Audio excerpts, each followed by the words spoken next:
Assalamualaikum.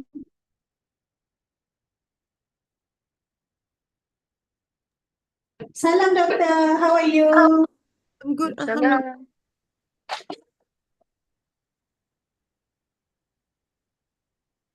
Good to see you again. We met during Ainasa last time. Yes. Let me put up.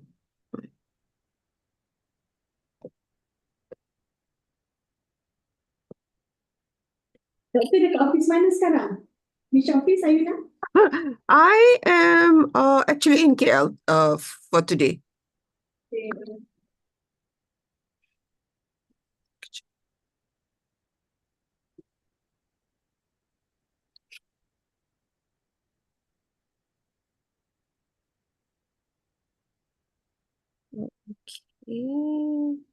Let me try this slide. Do you need any help, doctor? No, I'm good. I'm just trying to pull up my slides. Okay.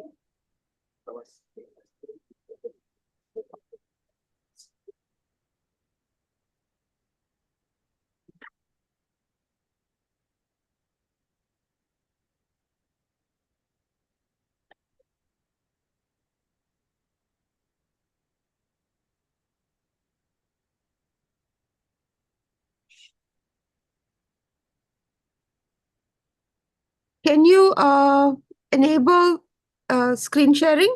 I can't seem to share my screen. Okay. We will assign you as photos so you can share your slide. Okay, thank you. Okay, doctor, you can share your slide. Okay, thank you.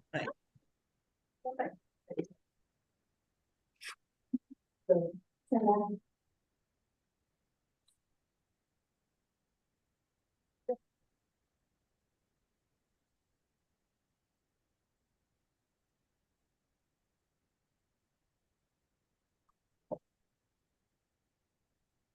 We have our executive director here, Madam Zoraida, doctor. Assalamualaikum, Dr. Jasmine. Waalaikumsalam. Okay, how are you, doctor? I'm good, alhamdulillah. Thank you for accepting to facilitate the session for us. The Oh, very good topic lah today, especially in this cutting edge technology punya era kan. I am grateful for the opportunity, and I was so happy to see the appointment of the new rector as well. Yeah, yesterday. He started yesterday. Yeah. Oh, alhamdulillah. You know, I remember growing up in UIA in the campus in PJ. So Yeah. so this is always fun. Yeah, we are glad. We know that you are what year, doctor? Ni? Alumni 1992. Oh, 1992. Yeah. Same batch with Aida Osman. Siapa lagi? 1992, Mm, Jump 30 years ago. 30. Oh, Yeah. Okay. I'm actually joining the MSD this year, early this year, doctor. I But see. Alhamdulillah, I think inshallah the session the one that you are in now is actually a good session for all the community lah. Because we engage with the HR expert kan, with the many organizations lah. I So see. having you today is a great opportunity for all the members of the university lah, the community. Thank you. Mhm. Thank you. So we're starting at 10 kan? 10. But not yet kan? Belum lagi. We're still waiting for the time to start, doctor. Yeah. So No worries. inshallah in few minutes kan? Alright. So, We have a big campus now. Every time I walk into UIA campus, I still feel like a first year student. So it makes me very happy. It doesn't matter where I have gone to study, but yeah. Yeah. But we are glad that you are also the adjunct professor for ICOL. I So, am. so we're proud of you lah, doctor. Alhamdulillah, I across ASEAN, globally, many adjunct professors everywhere, but this one is very close to my heart, especially I call. Yeah. Itulah. I'm not sure if apa tu Dr. Farid will be joining. Prof Farid, Prof Farid will be joining. Tapi I think he knows about this. He knows maybe if he have the time, maybe he will ni lah has the time. But sometimes the ni meetings tu lah kan, meetings. Otherwise, normally they will spend the time to listen to this kind of ni kan, all the deans and directors ni. It's just that doctor sometimes the deans and directors they are occupied with the meetings. No, no worries. Otherwise, normally the deans and director they love this kind of session. They will join. Yeah, Francis. The dean. But there are Most some. welcome. Most welcome, Dr. Jasmine, Director of Central Islamization. Hamidun. Thank you. Dr. Hamidun, Dr. Jasmine. Oh, thank you very much. Most welcome, Dr. Jasmine. Thank you. I am a proud alumni of UIA. So Alhamdulillah. Alhamdulillah. Yes. I'm walking around this hill now. I was here even before the building are here. So I can I'm on the imagine. pioneers here as well. Thank you. Thank you.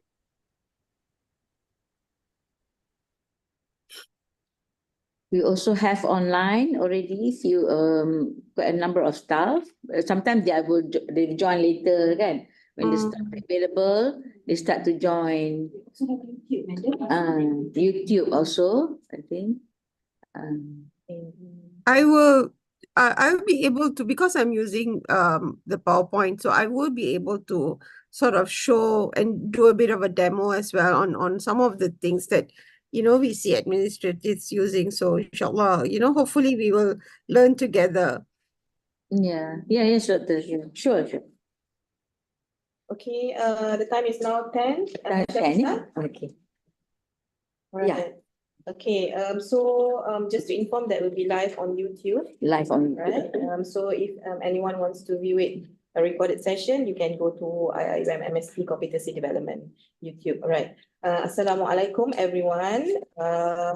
Before the session start, we would like to inform on the housekeeping norms, which is for registration of attendance. Kindly log in to iAttend. The link or the QR will be shared via chat box shortly. If you have any questions, please do not hesitate to share via chat box. We will open the Q&A session towards the end of the program. Inshallah, we will start our session. Your cooperation and understanding are highly valued. If you wish to have any questions, please raise your hands icon, or you can proceed to the chat box. And then first, let me introduce myself. I am Sister Joini. I'm from Management Services Division, or MSD for short. I will be your MC for today, ensuring we follow the time given and moderating today's session, inshallah. So this is my first time moderating. Please bear with me. Inshallah, I'll try to do my best. So Dr. Jasmine, if anything, please do guide me. Thank you very much. Okay, second, on behalf of the organizer, we would like to thank all our participants for joining us today. Our honorable speaker and guest, Dr. Jasmine Begum, Regional Director, Corporate, External and Legal Affairs, Microsoft ASEAN, Adjunct Professor of Ahmad Ibrahim Kuliah of Law, ICOL, Madam Zuraida Hassan, Executive Director, Management Services Division, IIUM University Management Committee, IIUM Administrators and Academic Administrators, Deputy Directors, and IIUM Managers, participants, ladies and gentlemen. Before we move forward for our session today, let us begin with the recitation of Kitab Al-Fatihah and Dua.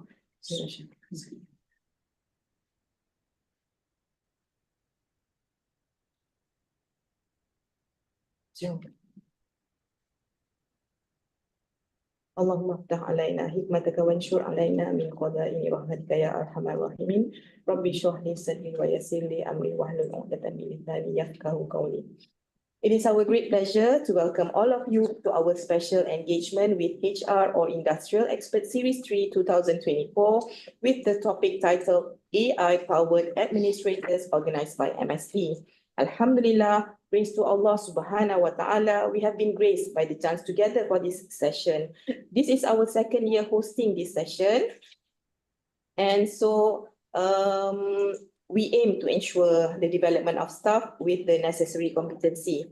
That is our aim for this program. So let us start the session by inviting our Executive Director, Madam Zuraida Hassan, to deliver the welcoming remark. Please welcome, Madam. Thank you, Sister Joanie. Bismillahirrahmanirrahim. Respected UMC Management Committee members, if they're joining us today. Of course, our Honorable Speaker, Dr. Jasmine Begum, thank you very much for being with us today, Doctor. Yeah? And also respected deans, directors, all staff of IUM, brothers and sisters. Assalamualaikum warahmatullahi wabarakatuh. Salam sejahtera, salam Malaysia Madani. And also, I think many also online, our Zoom online and also YouTube. Yeah, I believe they are all together with us now to listen to the great speaker, our great speaker today, Dr. Jasmine Begum. Okay, actually, maybe I can just briefly inform that this special engagement with HR and industrial expert is we are on Series 3, right? Series 3. And this is actually quite regularly that we're doing, MSD is doing, and our talent development office. And at this time, I think the title AI-powered administrator is very timely since we are at the cutting edge technology that will reshape the world, inshallah, in the future. So thank you to all participants online and also Zoom or YouTube. For I think the number is increasing now. I can see. Thank you very much for your support. And we hope that we will have a very fruitful session today with Dr. Jasmine Begum. A little bit maybe before we proceed, Doctor, for your information also that pursuant to our competent leaders framework, we actually doing this special engagement with HR or industrial expert is actually to develop the IUM people with the necessary competence, confidence, and the well-being to aspire organizational excellence. Yeah, this is part and parcel of the objective. And also the title today, AI-powered administrators, is actually to cover some of the practicality of AI, artificial intelligence, powered administrators encompasses how administrators revolutionize the way they manage their daily tasks, bringing significant improvements in efficiency, productivity, and also decision-making. So this is actually to have, so that our routine processes can be enhanced in terms of communication, providing data-driven insights, and also the AI will empower the administrator to focus on more strategy and high-value activities. So, Dr. Jasmine Begum, we actually wanted to listen to you as much as we can on this title, but can I just give me just a little bit of time to briefly inform you what is Dr. Jasmine Begum is on now? And actually, we are proudly to mention here that Dr. Jasmine Begum is actually our alumna. So that we are very glad that you are here with us, and you are also our adjunct professor in ICOL, Doctor. And of course, being Regional Director, Corporate External and Legal Affairs, Microsoft Asian, is actually Dr. Jasmine leads Microsoft Corporate External and Legal Affairs for Asian Region Office, addressing issues at the intersection of technology, policy, and society in the Global South. Congratulations, Dr. Jasmine. It's a big job, a big responsibility for you. And over 30 years of award-winning experience, and Dr. Jasmine brings extensive expertise in legal, policy, regulatory, geostrategy, and communication. And prior to Microsoft, Dr. Jasmine held leadership positions at Dell, UNDP, United Nations Executive Office of the Secretary General in New York. Oh, that's great, Doctor.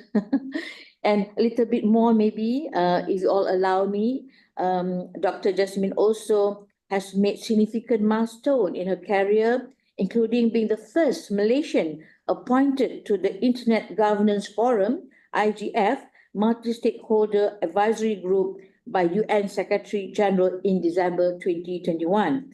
And also her remarkable achievements also earn prestigious accolades, such as inaugural WIMS Tan Sri Nafsia of Omar Women Leaders Award and the Global Leadership Award for ICT Excellence. Congratulations, Dr. Jasmine.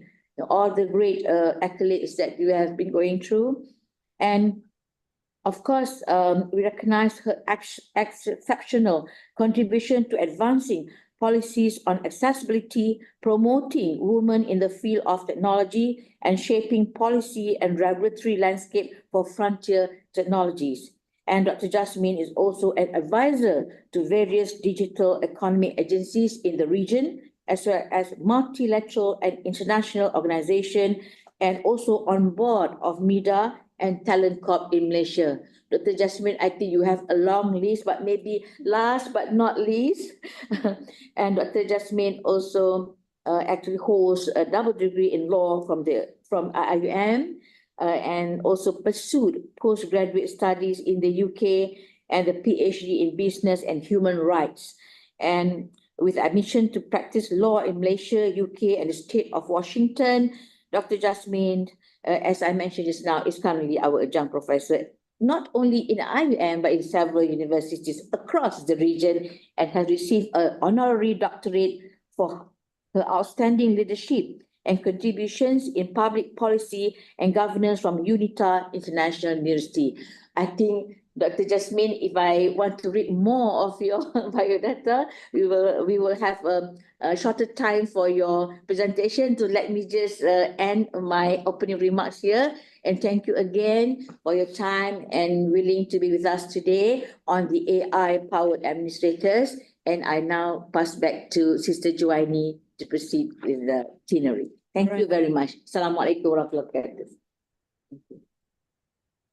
All right, Madam. Thank you, Madam, for the warm welcoming speech. So since Madam Zuraida has introduced our speaker, so without delay, just a little bit more just to inform you guys that Dr. Jasmine is our beloved alumni.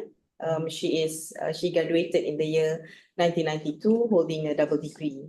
So she is our well-known alumni. All right. So it is with great pleasure and honor to have you with us, Dr. Jasmine, and we are incredibly grateful for your consideration to accept our invitation. So without further ado, let us commence with the session and welcome our honorable speaker, Dr. Jasmine Begum, to share her insights on the topic.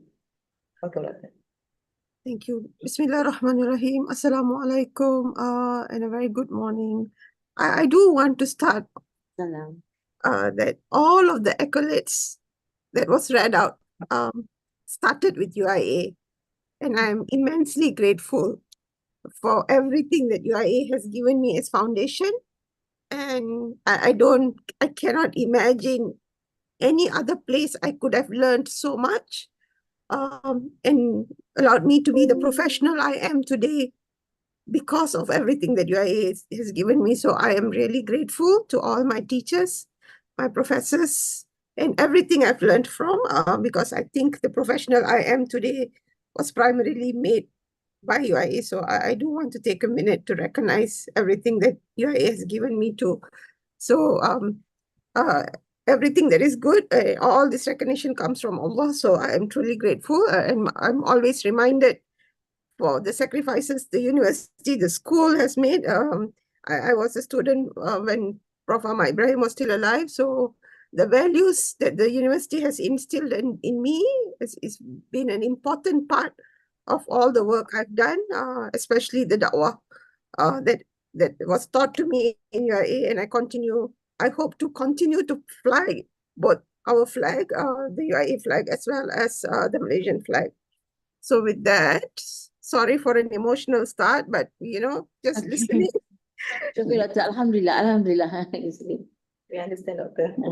Yeah, Alhamdulillah. So with that, let's talk about artificial intelligence. So what is this artificial intelligence, and why is this changing the world as we see it, right?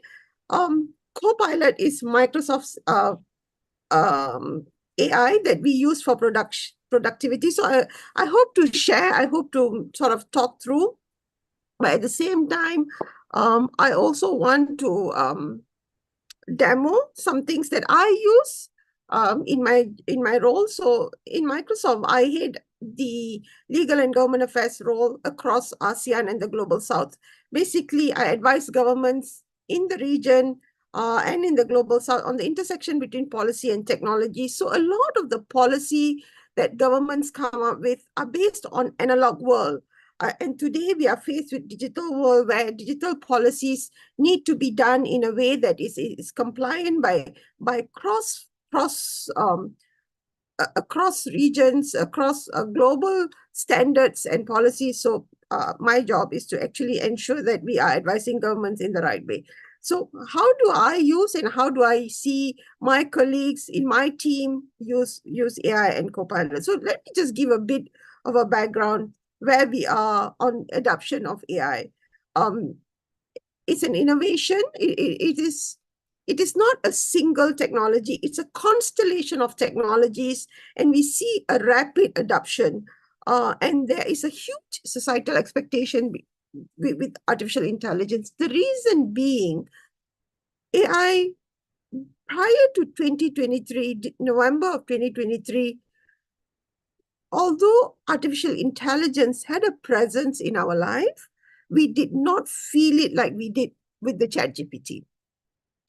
ChatGPT actually gave this different aspect, and the adoption of generative AI thereafter became such widespread innovation. We see companies adopting, we see the innovation that's built on AI is accelerating, and governments also regulating artificial intelligence. I remember going to a university to talk about AI and the ethical consideration of students using artificial intelligence in developing theses, and what are considerations that we need to make.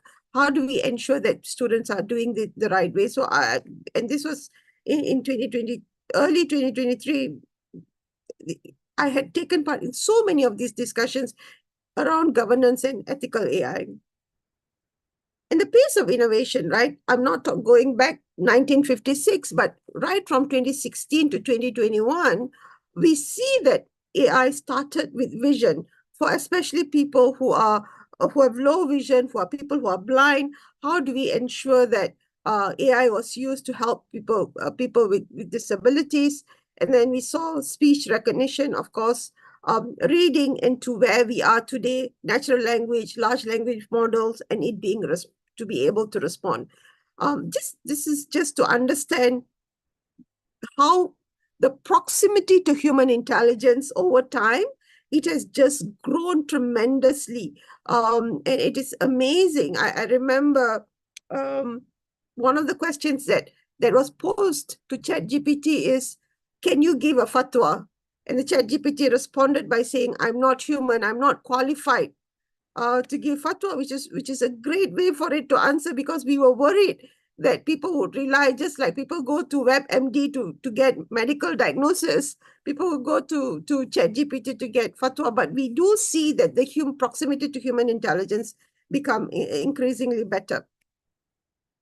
So what we have seen is, why is this growth, right? Technology has become more affordable, and we have seen the sharp rise in how AI has grown. And the technology that powers this is cloud. The data sets that you must have has to be accurate. So this builds up to the role of administrators, HR practitioners, and others who actually use AI to be able to be more productive. And I'm going to show you some examples. But this is the trajectory that we have seen from the early, the growth, sharp growth that we have seen in the 18th century to today is just impressive growth. The affordability, the availability, the accessibility that comes with the internet, the growth of the internet economy, how we have seen it is shaping not only the digital economy, but also the future of economy. So this is sort of a bit of a background of why we see the growth of AI. We have seen that the adoption of AI across healthcare, retail, financial services, and manufacturing, and it continues to grow. And I do want to say that the academic arena has also seen a huge growth and adoption of AI in different areas, including for research. I- in in in um, in any technology, in anything that is getting introduced, there is also that importance of using it the right way, and also the misuse or the misinformation and malinformation that also comes out of these technologies. So we also recognize the importance of having governance in using AI in any organizations. It's interesting. Can administrators ensure ethical use of AI in K-12 education? These are questions that was being asked as we started on the generative AI journey. Doctor, sorry, are you sharing any Slides? slides? I am. Did you not able to see? Yeah, not able, yeah. Yeah. Oh my, I have gone through 5 slides. Just now we Let me try again. Let me try sharing again.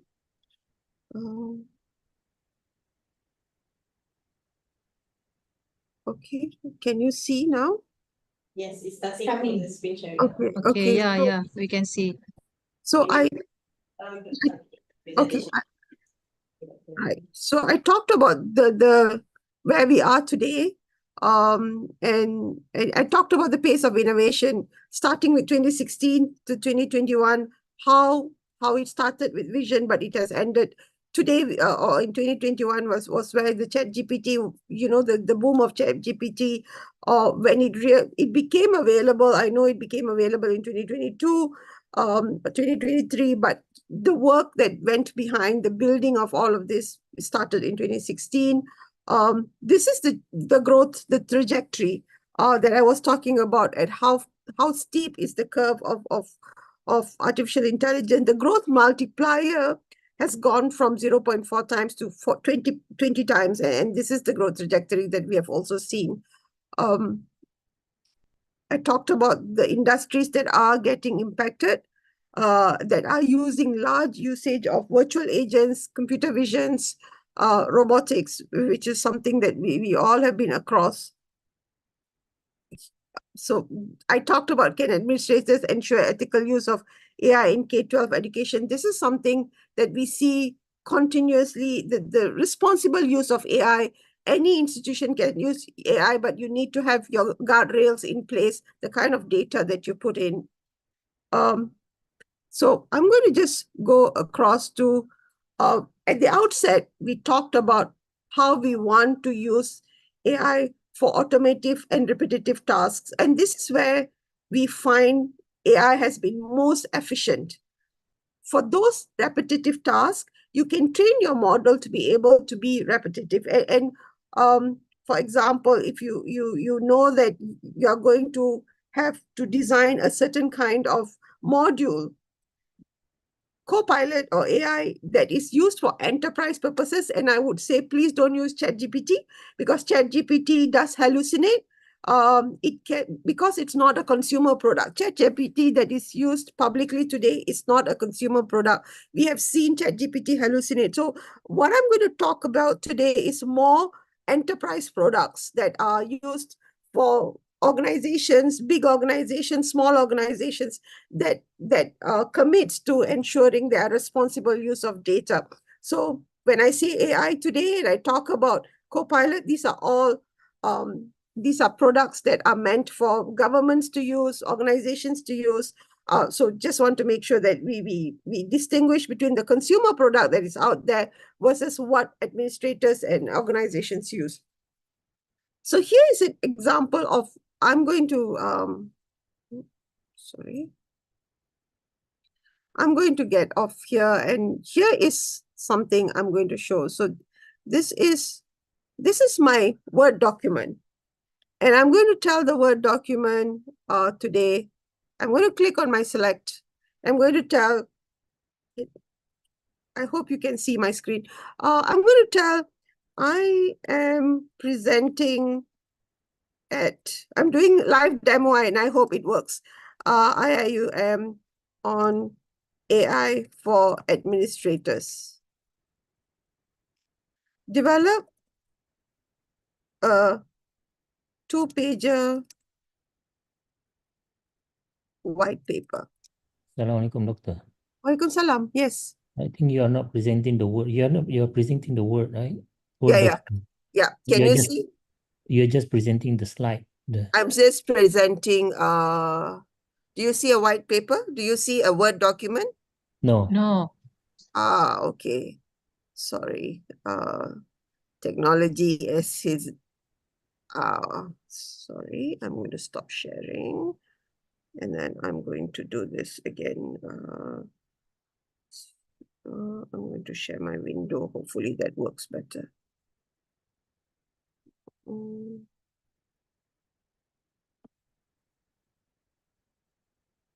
Share. Share. I'm going to do this. Can you see now? You should be able to see my window now. Do you see? Oh, yes, yes. So this is my Word document. So I'm going to close this again. So I've opened a Word document. It's an empty Word document. I'm pressing on Copilot that says, I am presenting at IIUM on AI for administrators. Write up a two-pager on why AI is efficient. Okay. For HR and admin. Include ethical values and be concise. Concise. Okay. Bismillah. Let's see if it generates. So this is me trying to develop a two-pager if I want to, at the end of this, I want to send you something and say, here's why you should consider. There you go. It developed me a two-pager on the efficiency and ethical consideration of AI for HR administration. You see? So I want to be clear, this is not ChatGPT, this is within Word document. I use Copilot. I give a particular, presented at IIUM, it as specific considerations, like I want to make sure it has ethical considerations, and I am using this to ensure that I'm able to write this quickly. So if we take that out and say, include a two-pager, write a two-pager, write a two-pager on Islamic principles of work ethics. Okay, let's see.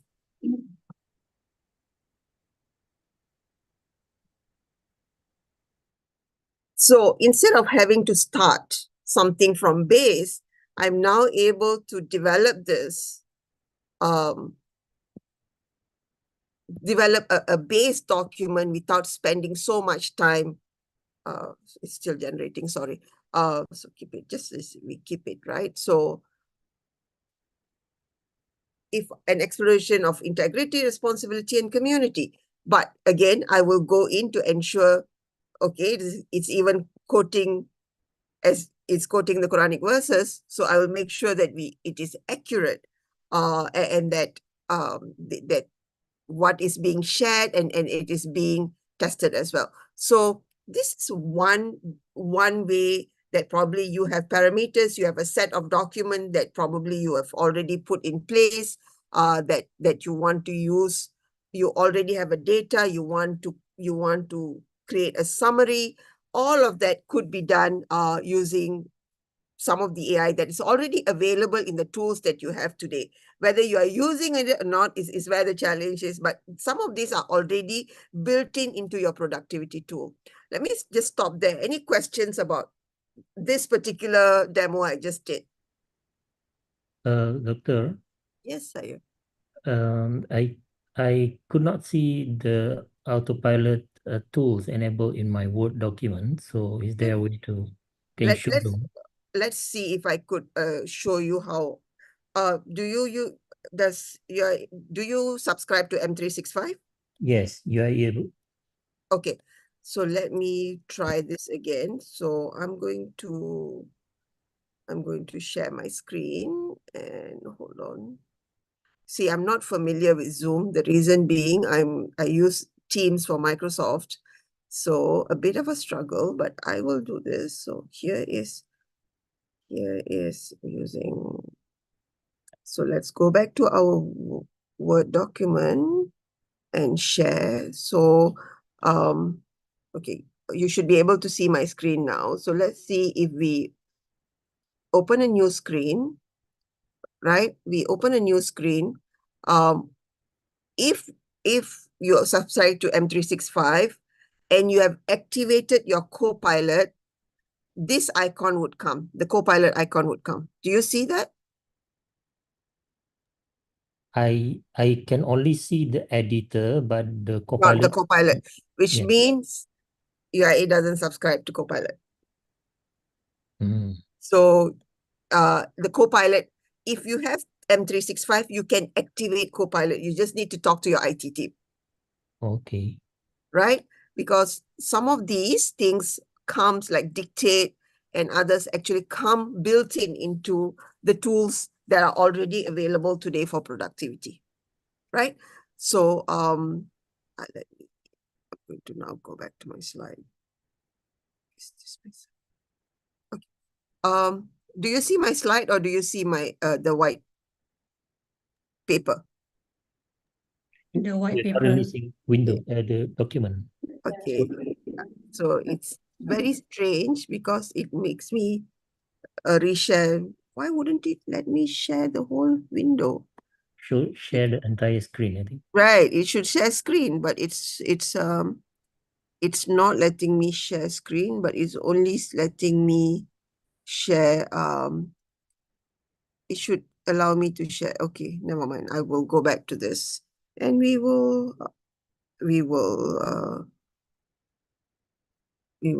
go. So just an example was with the Word document. So we are now back on my, so now that I've shown window, it's be easier for me to show PowerPoint. So this is what it does. It does time saving, it does error reduction, it does increase efficiency. It does perform complex calculations. This is built into, it's already built into Excel spreadsheet, and we see this being used quite actively. Generating reports, Copilot can generate reports that provide administrators with insight into their organization.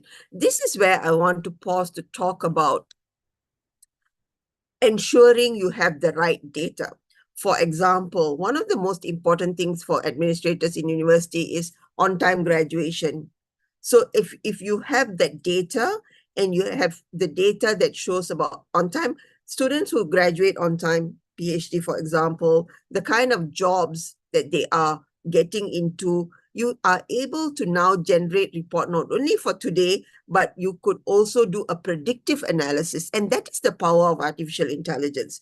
If you have a set of data that you can feed in and you want to say, this is the data for the last 5 years, you want to generate data for the next 5 years, or do you want to see the trend of jobs, the kind of jobs that students have gotten employed, and now you want to see the next 5 years, the kind of jobs that they're getting employed. So the data, the power of data is to be able to pull and do an analysis, and also based on the parameters that you're feeding. So that's where we see opportunity, real opportunity of using artificial intelligence, because the ability to crunch data and to have an output. So that's something that we see increasingly being used. I do want to call out the challenges for administrators, the kind of data that you put in, right? Who has control? What is the data that you want to put in? And privacy and security continue to be a top of mind when we talk about data, because as much as we put the right data in, the right data gives you the right insight. We have a very data-rich environment, but very poor insight.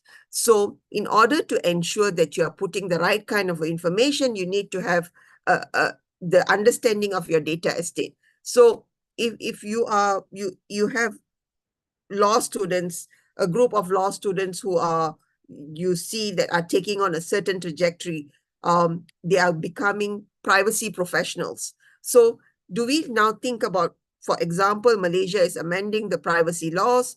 We know 40,000 new jobs will be created. What does that mean to, how many students are we going to see that will probably become Malaysia's top privacy professionals are being produced by International Islamic University? How are we ensuring that that's what we are known for, that the best privacy professionals are coming from UAE? So the kind of data that you want to put in now will start going into the privacy and security part. What kind of data that are we putting in? Even if you anonymize some of these data, we want to ensure that we are not putting in privacy related data. So as much as we look to use AI in the general field, but it is important that we also ensure there is privacy and security embedded in the way we construct. So one of the things we recommend schools, universities, is to have an AI ethics officer who's able to ensure that the use cases are correct. Usually it's a committee of people who decide on how do you use AI in your day-to-day usage. So the day-to-day productivity usage, something that is quite common, but then when it comes to getting insights and other things, it's when we do encourage there to be a committee to decide on how you want to use AI, especially in ensuring that there is privacy and security as well as compliance. We have seen that a lot of the training in the area of training, Copilot is being used, or other artificial intelligence is being used. I've seen Copilot being used for training purposes, and administrators ensure that staff members can be skilled up at AI easily. A lot of people have fear for the technology, and what we have seen is AI is low touch, Copilot is low touch and easy to use because it is part of existing productivity tools. It's not like something new that you have to go and learn, but it is more 1 click or 2 click or 3 click. So how do we look at it? We look at it from this Copilot using it in an integrated system. So let me show you, I think you're seeing my screen. If I go to, if I go and say, I want a new blank presentation. Are you able to see a blank presentation? Or are you still seeing my previous screen? Are you able to? Previous slide. The slide, this is a slide. Empty slide or? The one that you presented, integrating Copilot with existing. Okay, so I'm going to, it's very strange why it's not letting me. Okay, I will stop sharing and then I will share again. I will share my blank screen. Okay, so this is, oh no, this is not the one. This is presentation. Okay, so this is a blank screen. So this is a plain, an empty PowerPoint. And if I want to say Copilot, so here in the Copilot, a lot of you will have many Word documents, right? So here you can upload. Here you can upload your Word document for you to create your PowerPoint. Or here I'm going to say create. So I'm going to say create a PowerPoint about administrator, about HR professionals in AI. So I can dictate, I can upload a Word document, the paper, the white paper that I got them to generate. I can upload it to turn it into a Word document. Here, what you're seeing is that I've just prompted. So prompt, how do you teach? How do you teach? It's the more you prompt, the better it learns. So being very precise in the prompting is going to be very important. So we do see you need to learn to relearn and to how do you prompt some of these AI for the best outcome. So here we are asking PowerPoint to help me create HR professionals and AI, and it has helped me create this set of slides. And it talks about what are the agenda items, impact on AI, how AI benefits HR professionals, and it impact on recruitment. So you can use all of this. So you may have a long document you need to present. You have a 20-page document that you need to present in 5 slides, 7 slides. If you prompt it the right way, it will be able to help you create the slides. So, but I do want to repeat, a lot of these are built in. So it's a bit of practice, but you're not creating something new. You don't have to learn new things. You can use existing tools that you have and ensure that you activate your AI elements. Let me pause here. I know this is, it's a bit of a demo, but I just wanted to make sure that I'm able to also showcase how some of this AI is already present in our everyday life. So let me pause there before I proceed. Any questions?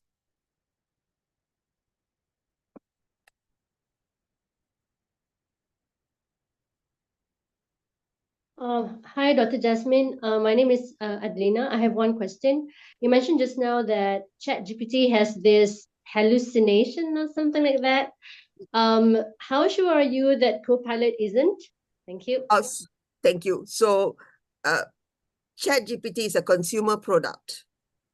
And most enterprise, whether it is a Copilot or any enterprise product, is kept in is not open to public.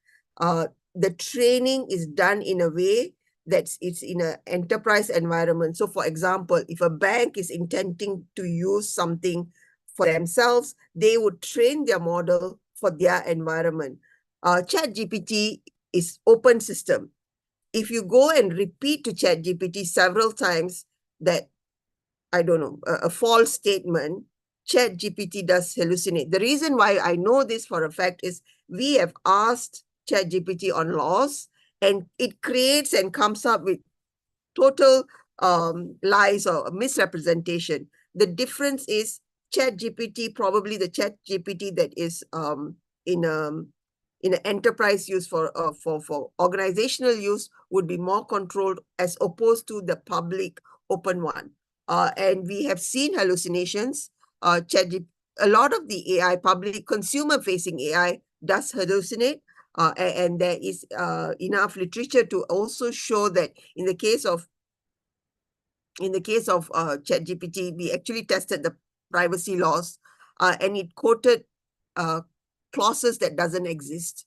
Whereas not only Copilot, any enterprise, it can be any technology company that owns their own AI productivity tool, it would have been kept in a not in a lockbox, but in a more contained environment that nobody else can try to influence it or lead it to misrepresentation. That's what I mean. Thank you. Okay, Doctor, we have a question in the chat box. I think it's the same question from 2 different persons. So basically they ask how can they add the Copilot option. One is in Word and another one is in PowerPoint. So if you subscribe to M365, Office M365, if UIA or your faculty or your kuliah subscribes to it, you can get your IT to activate it. Your IT department has to activate it because it's a service that comes with M365. Okay, Doctor, in reference to your point just now, okay, perhaps maybe you can share with us what are the major challenges organizations face when integrating the AI into the administrative function? I think the biggest challenge is most organizations don't know what is their data estate. Like, what's your data size? What's your data estate, right? How far back do you go? What is the sanctity of your data?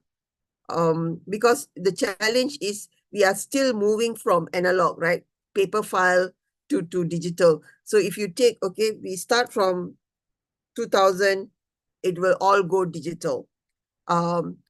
Ensuring that you have clean data estate, that you have classified your data. Data classification remains one of the biggest challenge for administrators. How do they actually introduce data classification? How do I classify this is high business impact, this is medium business impact, and this is low business impact, right? That's where I think the challenge is for administrators. And what we say is you have to have a starting point.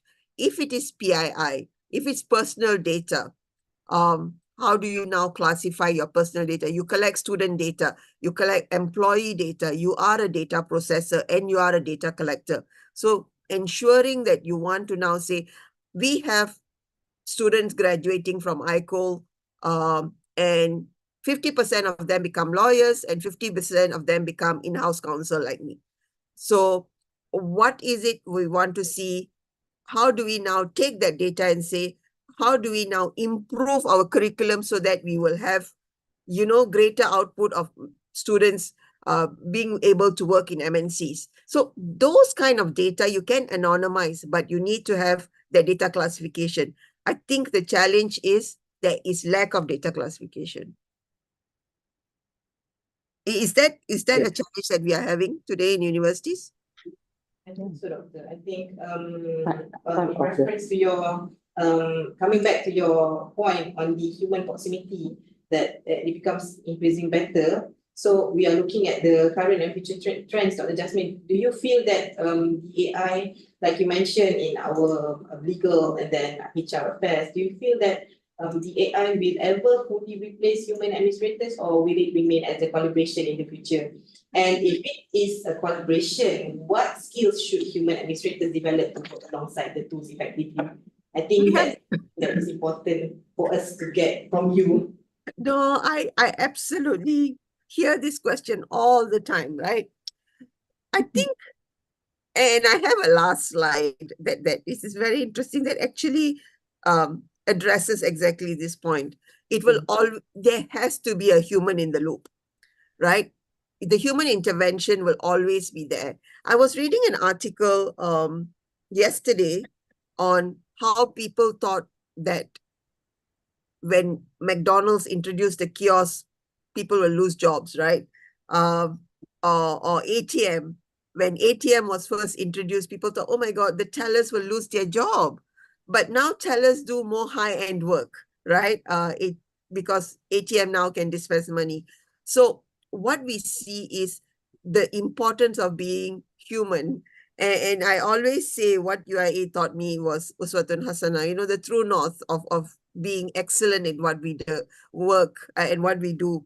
And excellence here is how do we bring all of the human skills, being human, and that's where I think we have lost in this era of technology and social media. It's being human. A human being, the most important part being of human being is actually being a human, and bringing in all of those values of sympathy, empathy, care, striving for excellence is where I think the human intervention, the human loop is going to be important. Tech clashes are real, and without human intervention, I don't think we will be able to function as a society. To answer your question, we need to upskill our people. We need to upskill our administrators to be able to do higher end work, but also being very, very anchored on being, on all of the human values. I think that's going to be important. Yeah. Thank you. Moving forward, relating to being human and us as human beings, right? So I think we most would like to be clear about regarding the ethical considerations in handling the data. I mean, it requires a comprehensive approach to ensure fairness, transparency, accountability in AI systems. So apparently, we need to verify any data that we gather from the AI. So what are the key strategies for addressing these ethical concerns? Do you have any you can share with us? Yeah, so data collection is where your starting point is. So assuming you have new students joining. UPU has just released the results. So you have a set of data that comes in. Students who are coming in 2024, 2025. Okay, let me give you another example before we go into graduates. So students who went in standard 1 during COVID. This is Malaysian data, yeah? This is the real data that I'm working on right now. Students who went in standard 1 during COVID and now in standard 4 cannot read and write. Cannot read, cannot write, cannot do mathematics. About the data, okay, this is family, so I will give you the source. The source is MOF. So MOF spoke to us and said that we have this situation. So program Anak Kita was launched. It's actually happening today. I declined because I had this. It's happening today. Program Anak Kita. Sungai Rasa School, they are launching it today. I think almost there is, I think it's 30% of students who cannot read, cannot write. Standard 1, going into standard 4, this is a problem. So can you imagine these students who are today in standard 4 will be coming to UIA in 10 years' time? How do we now ensure that they are university ready if you have a foundation that has broken? Right? How? Okay, this is public data now. Today, I think it will be announced. I think it's today 24. Yes. I turned down because it's happening in Sungai Rasa. I said, no, I have a conflict. I have to present. So I didn't go. But MOF is actually under program Pantau Madani. They are launching program Anak Kita because of this situation. 30% is a big number of students who cannot read and write at standard 4. That's scary. That's national competitiveness for us.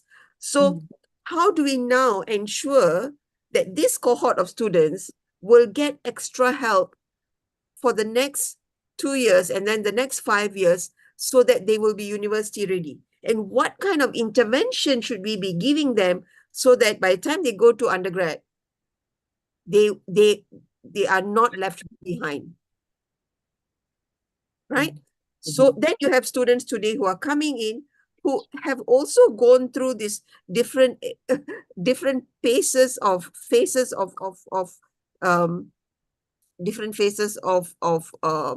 COVID, and now they are coming into university and they are going to learn new environment, new things. Nobody is going to spoon feed them. They have to now think, they have to write, they have to present, right?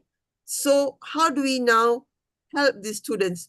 Where do we benchmark students who are graduating if they come in 2024, 25, 26, 27, 28? So the class of 28, what is the headline you want to write? You want to say UIA produces world-class students in 2028 that they are taking global jobs, right? So if that's the headline, what are we doing today?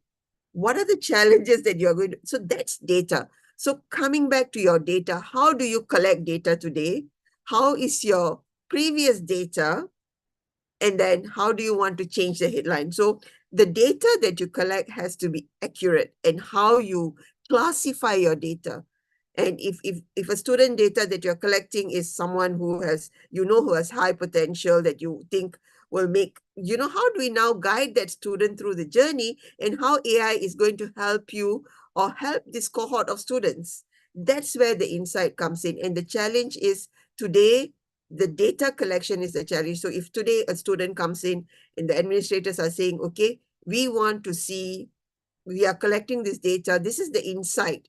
If I have 10 students who are coming from Kelantan who are saying they are very good in Arabic, right? How do we now turn this into insight?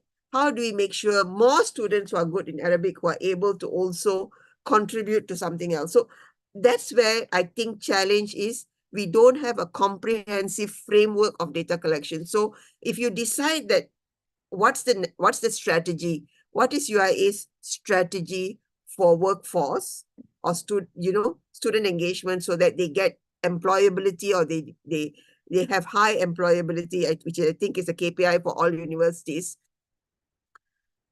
How do you now take that KPI, use this data to ensure you meet that KPI? I think that's where you need to have a robust model to collect the data the right way, making sure you get consent from the students, making sure you are able to collect iterative form of this data collection. And that's where the challenge remains, because today, if a student fills in all of the data online, who is pulling the data and turning it into insight? For 2024, what is the pattern you are seeing of students? So, or 2023, class of 2024, what was your dropout rate? What's your graduation rate? What is the pattern of jobs that they're getting into? I think that's the insight is where you need to draw the kind of insight. What is the parameter you want to set? So that I think universities need to start thinking about not only the current, how you're collecting, but how you also want to use the insight. So that's an example of what that's happening today. Did I answer your question? Okay, Doctor. So thank you, Doctor, for your explanation. Maybe we can Continue. You still have your presentation? I do. So Your yeah, presentation. let me just quickly go through how HR is using it. What we are seeing in recruitment and hiring, how resume screening, AI. So again, I want to be very careful because, rubbish in, rubbish out. So we ensure that there's a human intervention. How, if you say that a resume for, you want someone who has had 15 years of experience, making sure that's reflected so that you get the screening of all of this AI, the resumes are done so that you set the parameters. 15 years of experience, have been a manager for 8 years, has experience in the academic or in the oil and gas industry. So we find that AI is being increasingly used in the recruitment process, in the social listening. We also see that the AI is being used. Chatbots are made available so that if someone is having problems submitting their applications online, chatbots are being used to help candidates to also apply in an easier way. Machine learning is also being used in resume screening, where you put in the algorithms are able to compare past hiring decisions and to improve accuracy. Do you see a fit? That this is another area that we are also seeing how AI is being used. Chatbots, I just talked about chatbots and ensuring that so that a machine can be quite objective sometimes and not be biased. Human can be biased, but at the same time, human bias can be also transferred to technology. So being careful, ensuring that there is no bias is an important part of ensuring that you're using the AI in the right way.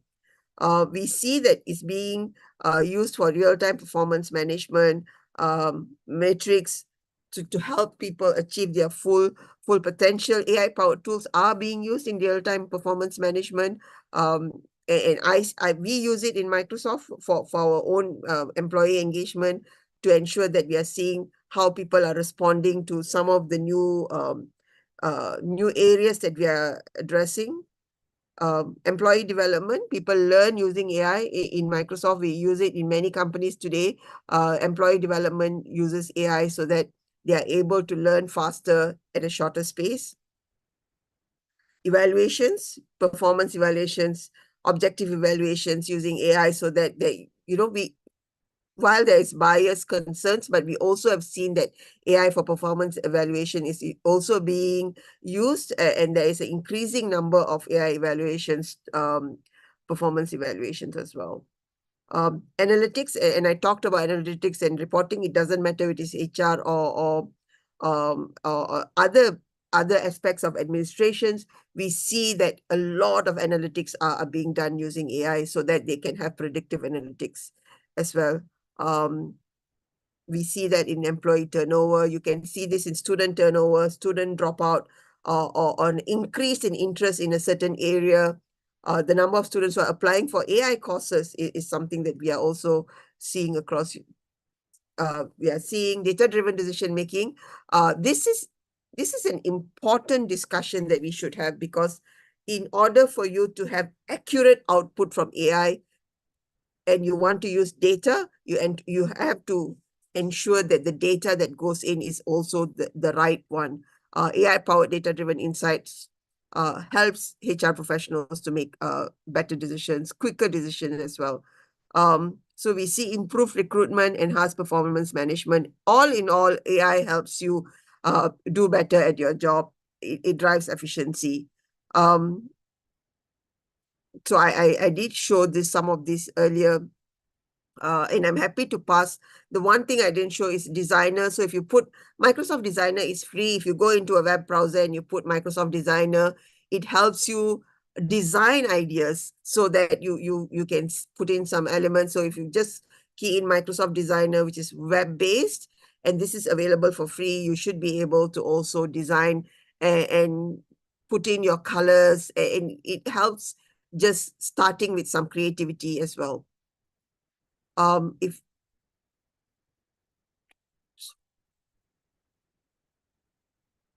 So presenter coach, I will show here. If you see my screen, I can, so for example, if I want to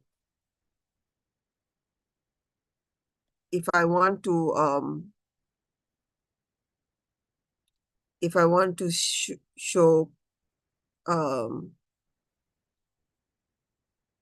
coach.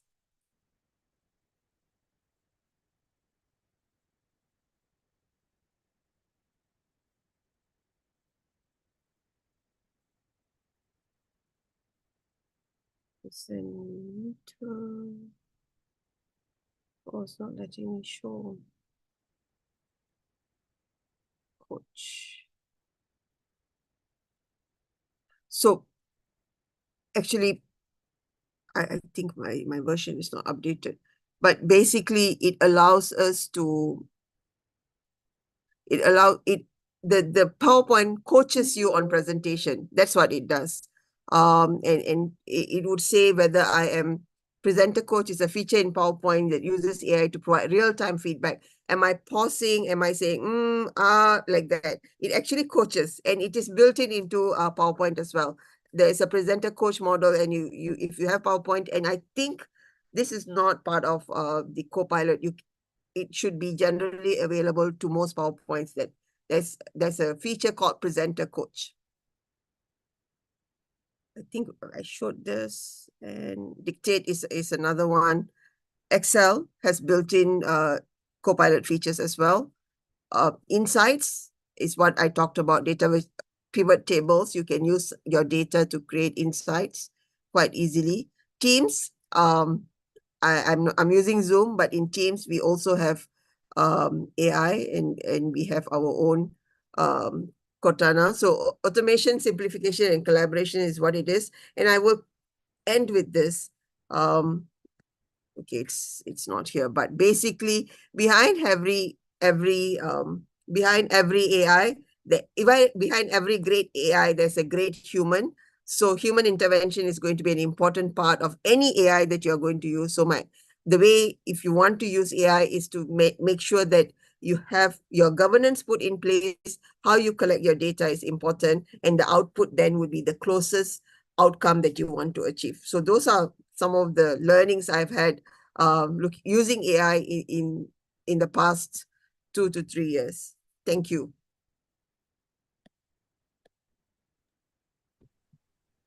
Okay, Justin, thank you so much for your presentation. I think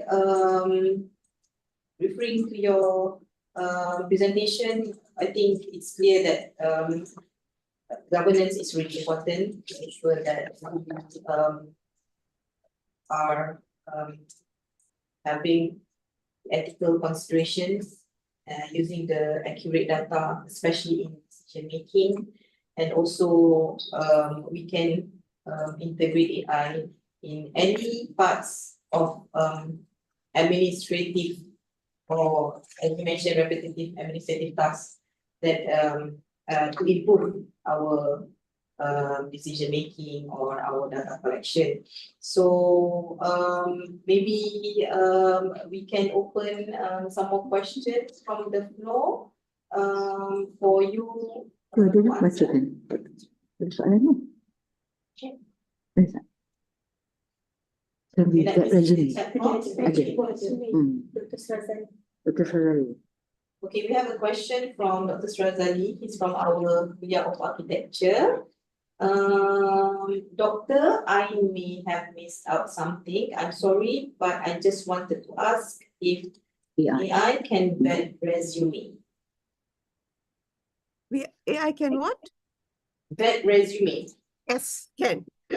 Just need to make sure that if you have 200 resume or 50 resumes and you want to say pick 5 top candidates that have 15 years of experience, 10 years of experience in the IT industry, with 3 years in Malaysia and 5 years in ASEAN, you know, as long as you put in the right set of parameters, it can do screening for sure.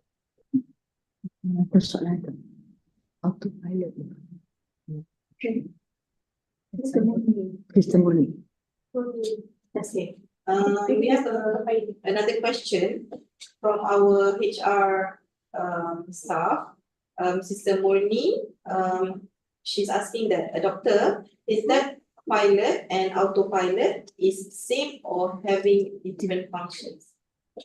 So Copilot is a Microsoft branded AI that goes into our productivity tools. Autopilot is just a word, right? Autopilot is an English word when you do something in a pilot autopilot mode. But Copilot is actually a product that's built into a lot of our technologies that we use. There are Copilot Studio that you can use your data to create your own program. Like the Copilot that we use is built in, but there is a program called Copilot Studio that you say you want to create your own AI functions within your organization, and you use Copilot Studio for that. Okay, we have another question from our Kuantan staff, Sister Abida, asking how about R2 Copilot? I am not familiar with R2, so I don't know what is R2. I can be wrong, but I don't think there is a R2 Copilot. It could be another AI function. It could be another AI, but let me check if I know what is R2. But I don't think there is a Copilot that has a R2 function. Okay, Doctor. Maybe I can ask you one question. Just to move the conversation along. I mean, how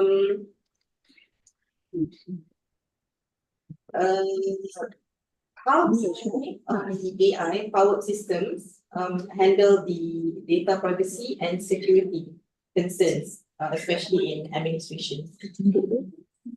If I may ask for your many thoughts. So, you know, this is where I'll give you an example of what we do in Microsoft. We do not allow, or there is a clear guidance that proprietary Microsoft information we will not put in public chats, public AI tools, because it's confidential. So in order for you to be able to use AI in a safe environment where you are collecting data, AI can be used to collect data, but you also want to use it in a way that is in a safe environment where you are not intermingling with public data. So especially if you are training language models, right?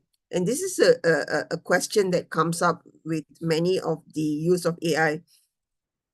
Large language models thrives on data, but not everyone will consent for their data to be collected and used for training purposes. If UIA wants to, if you are collecting data and say you want to train the data in your department so that you can have greater output. The data that you're collecting, you need consent, right? So making sure that you are putting in all of the governance in place, because you are not using the personal data for a bad cause. You want to say, you want to collect this data so that you have better insight about the trends. But you are not exposing X person failed 5 subjects because of something, but you want to see, why are students not doing well in constitutional law, for example? What is making them not do well in constitutional law? So even if you take one subject and say, if in the last 3 years, 50% of students are failing constitutional law. How do you now take the data? Because it is an individual student's data, but you can still turn it into insights, right?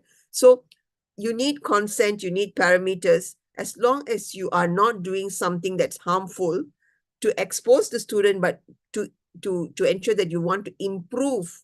What's the outcome? What's the end goal? The end goal is not about causing harm. That is very important when you are using AI, because we have seen instances where AI is used to cause harm.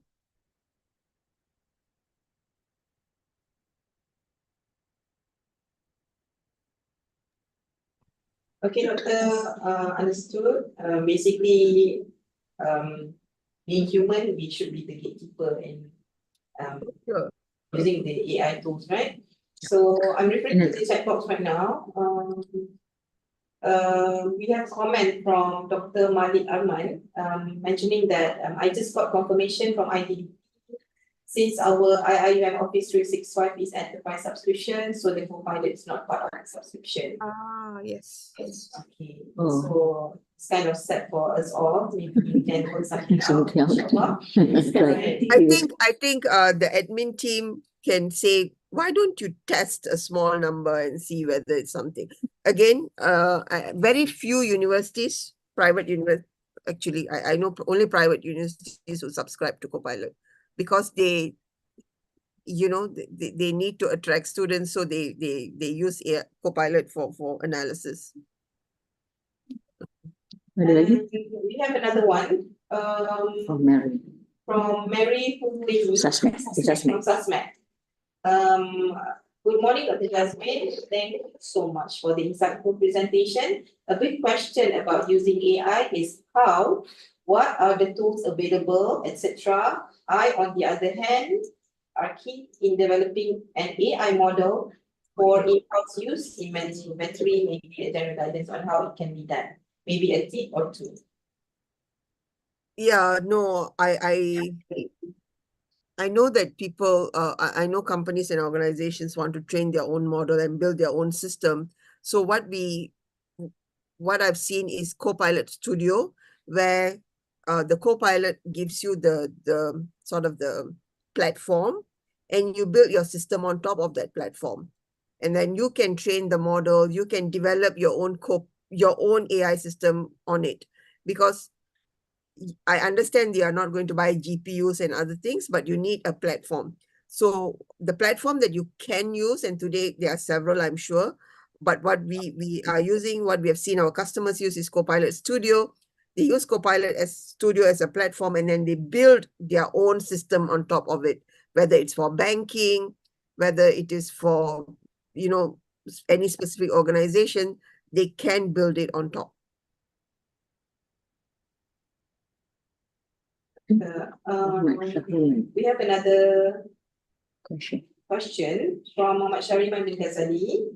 Many students are using AI apps for their assignments, project presentation, and more. As administrators, how can we cope with this situation while encouraging our students to be more creative and rely on their own abilities? Thank you, Doctor. I know, I have children, university going children, so I tell them never to use AI to do their homework, and I know students who love their AI apps and they know how to. So just like Turnitin can detect plagiarism, there is AI tool now that can detect AI created thesis and dissertation. So Alhamdulillah for that. But again, the way I see is we can't stop students from using AI, but where you will know the real test is when the student has to present anything that is AI generated.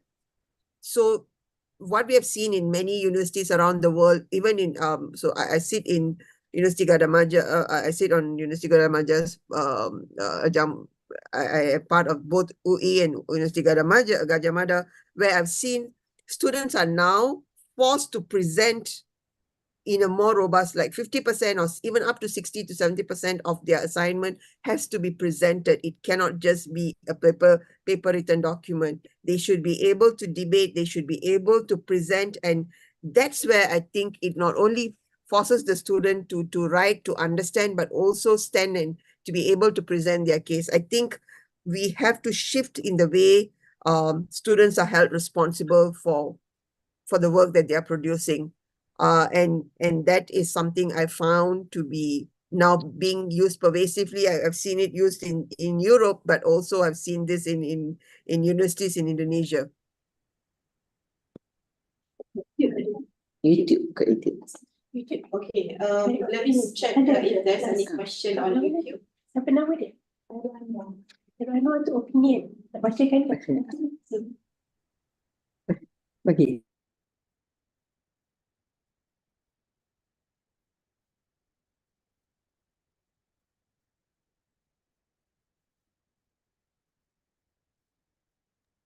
Okay, Doctor, we have a question from the chat box. We have lots of comment. One of it is from Khairul Anwar bin Muhammad Noor. Dr. Jasmine, appreciate your views on impact of artificial intelligence on human loss in decision making, laziness, and safety in education.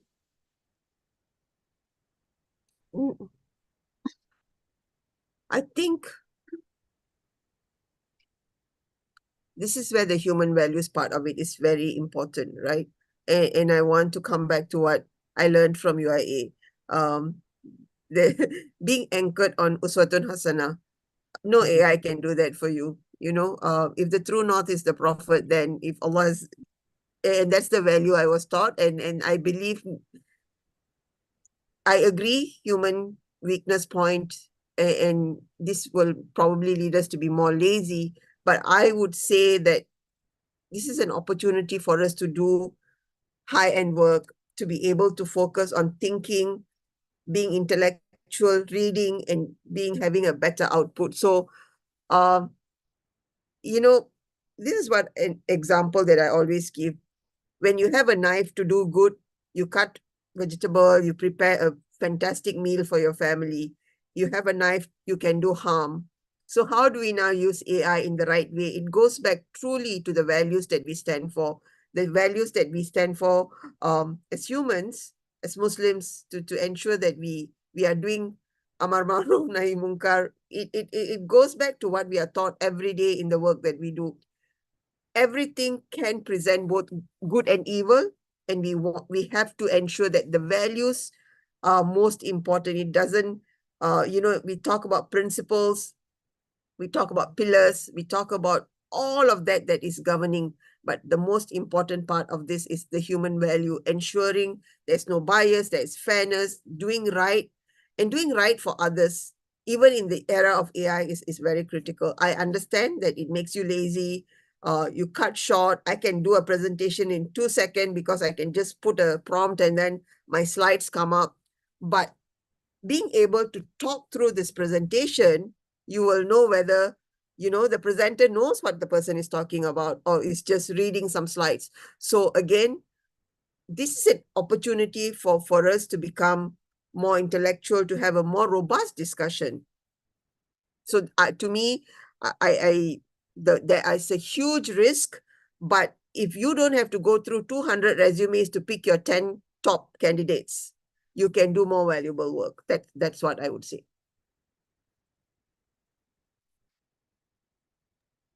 Okay, Doctor, thank you for your insights. I think like mentioned before, the human collaboration is really important, and we have to ensure, with our human values. Yes, we have, like you said, human being human, we have our weaknesses. However, we must guide ourselves in using the AI as a power tool. Enhance productivity and efficiency. And again, for the safety, you need to have your governance as well put in place, right? So we have another question from a chat box from Siti Aliyah Masiki. We cannot deny the power of AI in assisting us with our daily tasks. However, what are your thoughts on the potential risk of excessively relying on it to the point where we begin to lose essential human skills? We can't stop learning, and relying on it in a responsible manner is going to be important. When I was preparing the slide yesterday, I wanted some designer, I wanted something more eye-catching, and I could just prompt it instead of me trying to do a cut and paste job. I just prompted it to include photos that are cutting edge, but it doesn't take away from my human skills of being able to present, being able to showcase, being able to have this discussion. So I would use this. I hope we recognize the risk. I want to acknowledge that there's risk, but being able to do this in a way that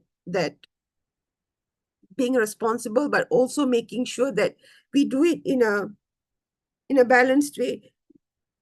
You have to be a serial learner. You need to continuously learn. And this is something I talk about. When I graduated, and I talked about graduating from UIA 30 years ago, the lifespan of my degree was about 15 years. Today, when students graduate, the lifespan is half life cycle. You are lucky if you get that your degree is 15 months, if your lifespan of your degree is 15 months. So whether AI or not, we need to continuously upskill and learn and relearn. So in this era, it is more important than ever to continuously to learn. And to the human skills, I would talk about being human as a comparative advantage, but more importantly, not to talk about values in a way that actually reflects in the work that we do. So I would not compromise on values and skills, but at the same time, we have seen technology transformations, whether it was stenographers who have since disappeared to ATM machines. It has always complemented our life, but it never took over our values. Values are ours to own, for sure. Okay, Doctor, I think it's important to have the human touch, right? And also the upskilling and the reskilling, so that the collaboration is, hand in hand. We have from the YouTube, we have a question asking that from Sister Rahida Ramli, wonder if AI could communicate with people having disabilities, example, visual and hearing impairment, deaf, mute. What are your thoughts? Yes, if I can, let me see if I could pull up this. And this is Microsoft developed. The engineer works for Microsoft. So let me see if I could do this. You sharing this screen? I'm going to do that now. So let me find Holly. Why am I not able to? Hold on.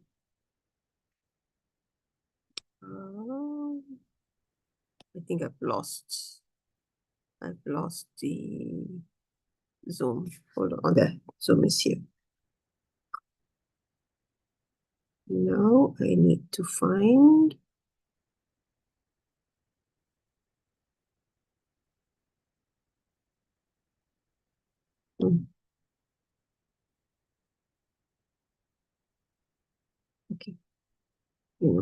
this. Bear with me. It's not.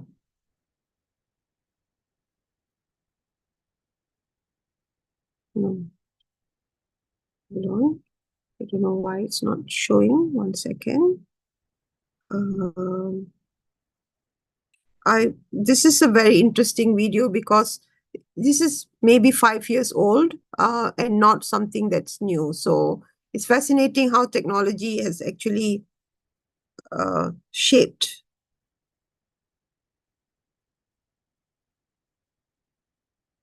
Okay, share entire screen.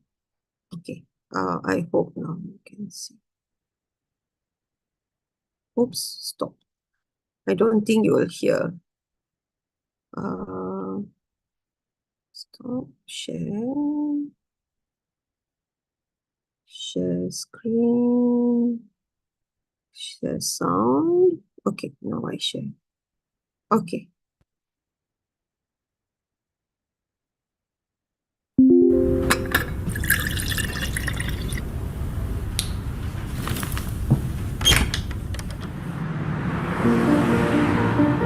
I'm Saqib Sheikh. I lost my sight when I was 7, and shortly after that I went to a school for the blind, and that's where I was introduced to talking computers, and that really opened up a whole new world of opportunities. I joined Microsoft 10 years ago as a software engineer. I love making things which improve people's lives, and one of the things I've always dreamt of since I was at university was this idea of something that could tell you at any moment what's going on around you. I think it's a man jumping in the air doing a trick on a skateboard. I teamed up with like-minded engineers to make an app which lets you know who and what is around you. It's based on top of the Microsoft Intelligence APIs, which makes it so much easier to make this kind of thing. The app runs on smartphones, but also on the Pivot Head smart glasses.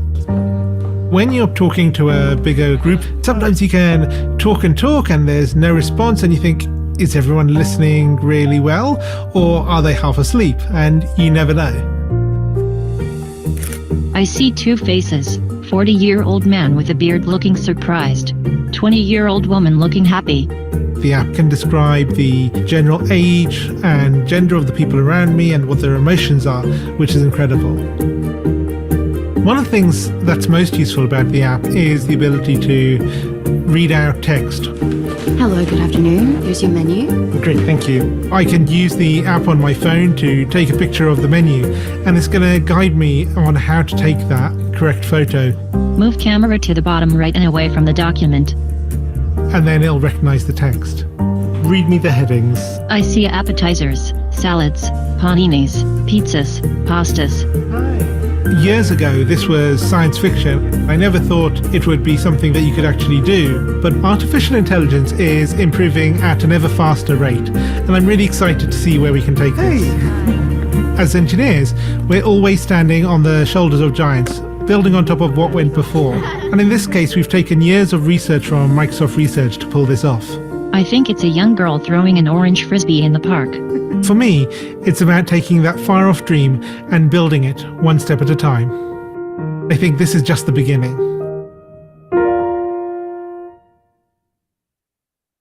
That's to answer your question.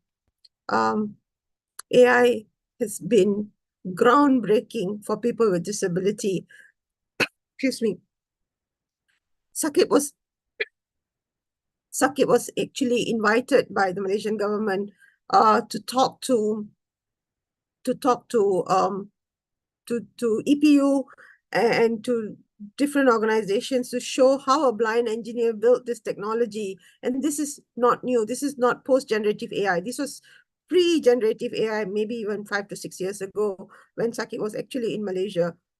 He's a brilliant engineer, and he has gone on to build some of the most cutting-edge accessible technology tools for people who are blind. We have another engineer who built something for people with Parkinson's disease. So yes, today with AI, the most important part of this is to ensure that technology is not only limited to a small group of people, but it is accessible by design.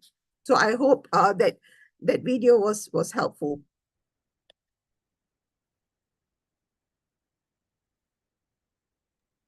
Thank you, Doctor, for the presentation. It was amazing to see how the AI can, be of use for the disability. Right. So, if you have any more questions, okay, let's see.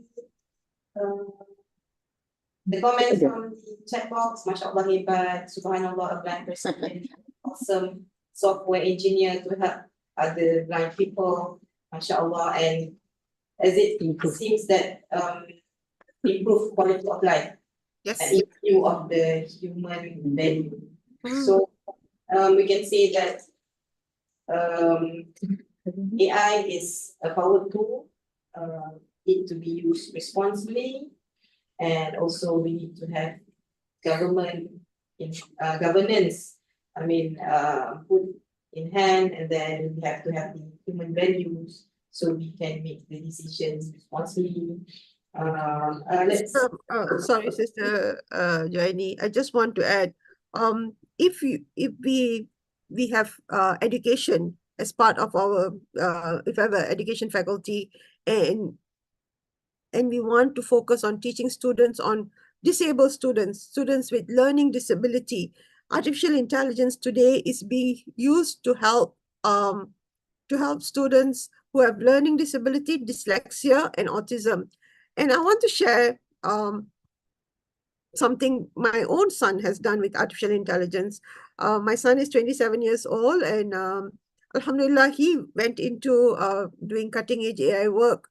And he does psychoacoustics and artificial intelligence. So psychology, mathematics of sound, and AI, to help students with students who have autism, who are on the spectrum of autism, who cannot take noise, but they want to do gaming. And so to have the right level of sound that helps them learn faster, help them bridge with learning, that's the research he does, and that's the work that he does. So today, if there's one area where we have seen AI has done such positive impact, it is in the area of accessibility and disability. So even if students are teachers who are learning to become new teachers, especially teachers in the educators who want to teach students with learning disability, there's a huge potential, there's a huge area for research as well that we should think about.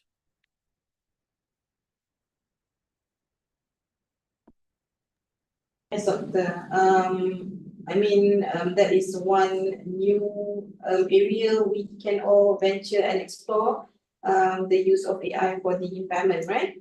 Okay, we have one more comments plus question. Let me read it through. Assalamualaikum, Dr. Jasmine from, I think it's our academician, Riaz Amin. I can read it, Sister Joanie. I can see it here. So maybe I tried to address it. Is that okay? I can see the questions here.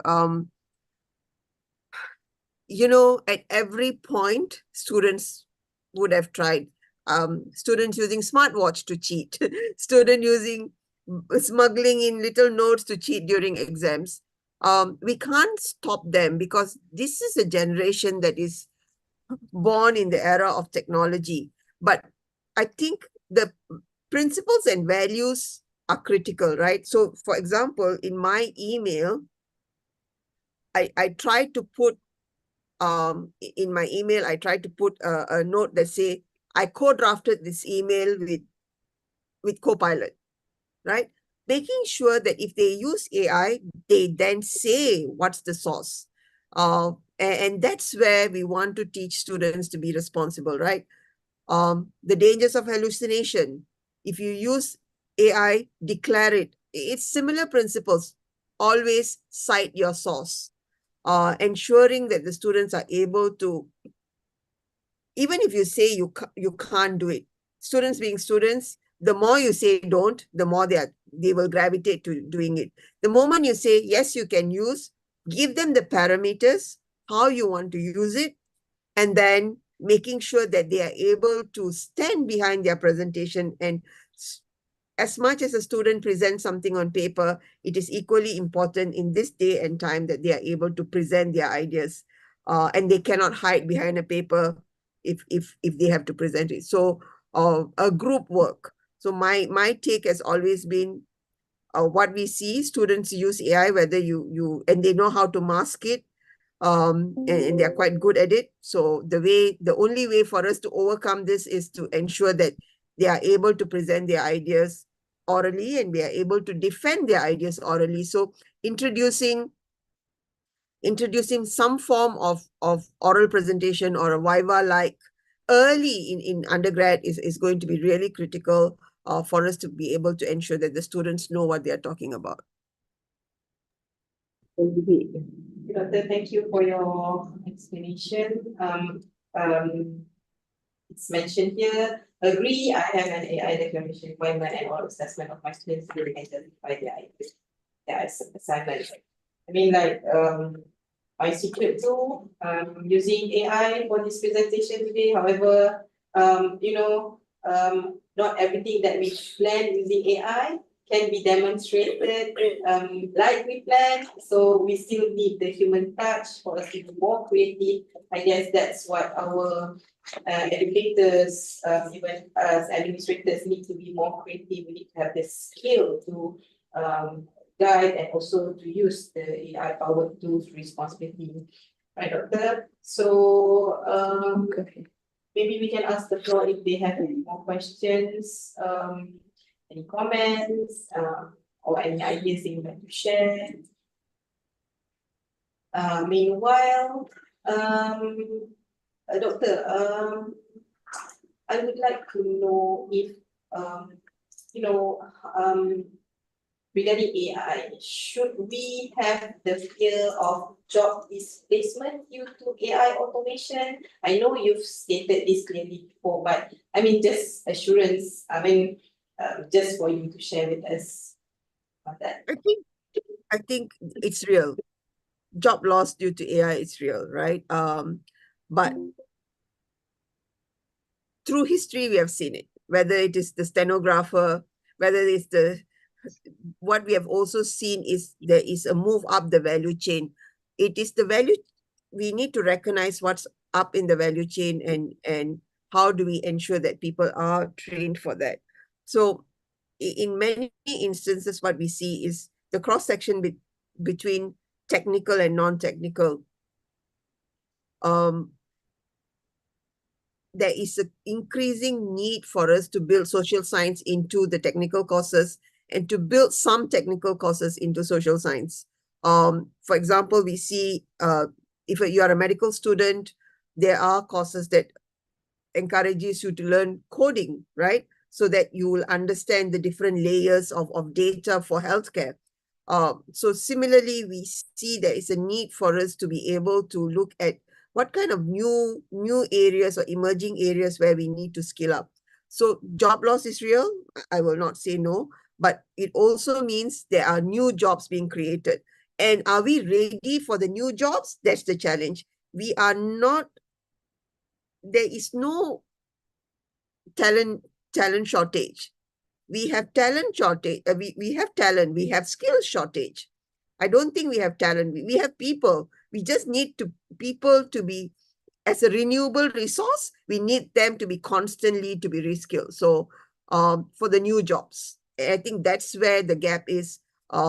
Whether you see in India, we introduced something that's called micro degree. Why we introduced micro degree? We find that a lot of people do peanut buttering, top layer, spread breadth. But for example, if you want to be a automotive engineer, EV engineer, so not just automotive, AI engineer for EV, electric vehicles. So you go depth into electrical vehicle, but artificial intelligence built in, because you want to make sure this autonomous car is able to self-park, self-drive. But today, you are still being taught electrical engineering or automotive engineering in a very breadth way. So today, we are introducing micro degrees so that you can go deep it takes about 18 months to 2 years instead of the full 4 years. But that's where we see the difference between micro credentials or certificates that are stackable on your degree versus micro degrees. So even the learning has changed. New things, new learning formats are being introduced. Okay, Doctor, thank you. I guess, Can I ask question? okay, all right. Proceed. Can I ask question? Maybe you can introduce yourself first. Okay, thank you so much, Dr. Jasmine. Harun from INHAT, IUM. I would like to ask you, you mentioned the declaration of the use of AI by the student. Compare this to Turnitin. How much percentage will you recommend us to allow for the student to declare?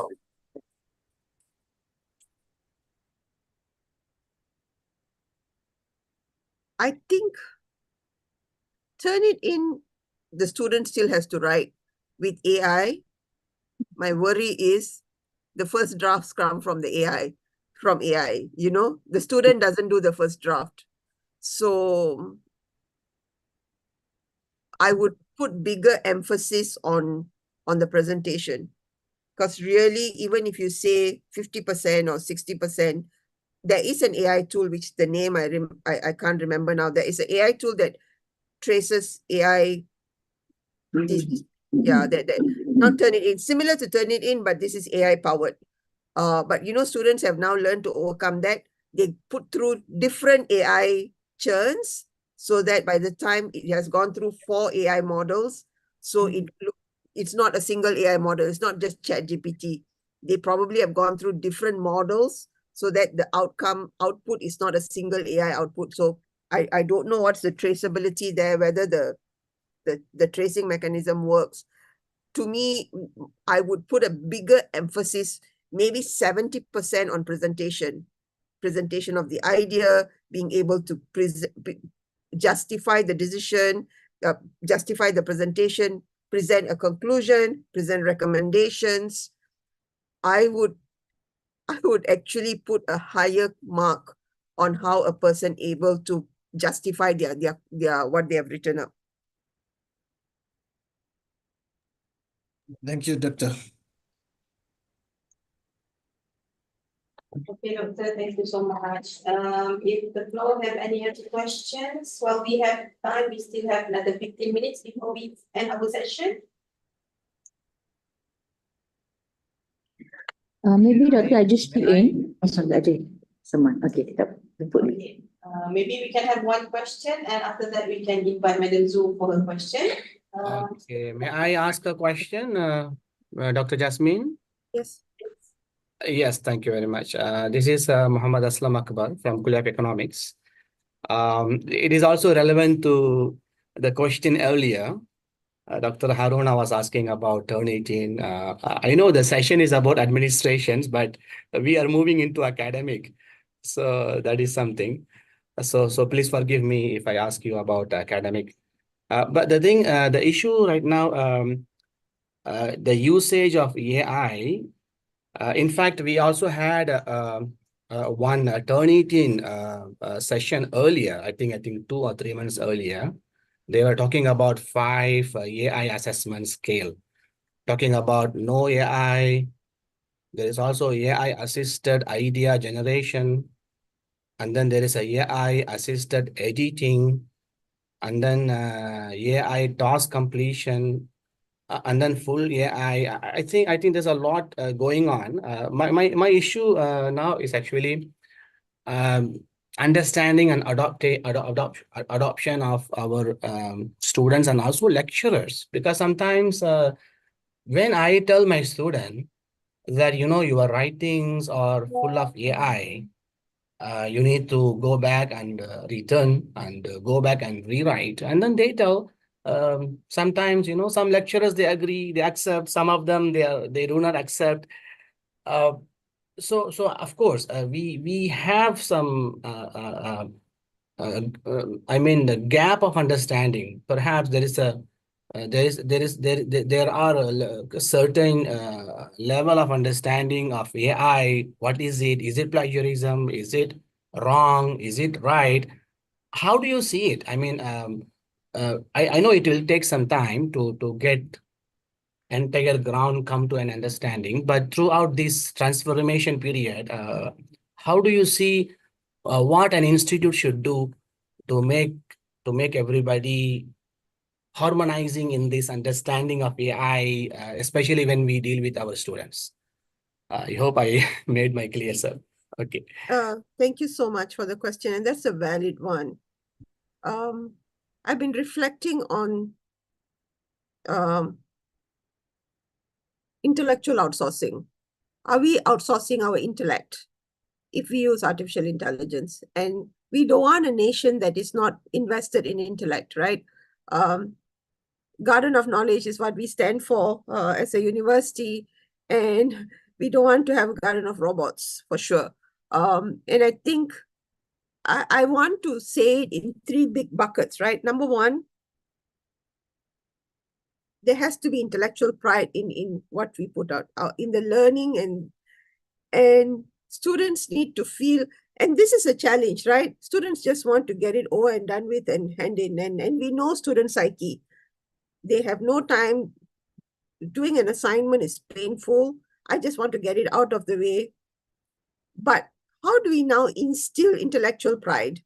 How do we instill that being able to have this intellectual pursuit is the output is my pride, is mine, right? So I hear you about the 5 layers that Turnitin is explaining, but if you take all of these tools away, what is that learning outcome that the person that of that course? If the learning outcome is, in fact, we want students to have 3 capabilities or 5 capabilities, then we need to make sure that the learning outcome is achieved. So at the outset, the way I do this with the students I teach comms in a university, and I teach law in Indonesia. So it's very interesting that in the context of international relations, it's the easiest thing to do is cut and paste. Whether you did the cut and paste or whether you are doing AI generated, I'm now teaching students to ask the right prompts. So a lot of the discussions, like 70 to 80% of the work we do with the students is in that engagement.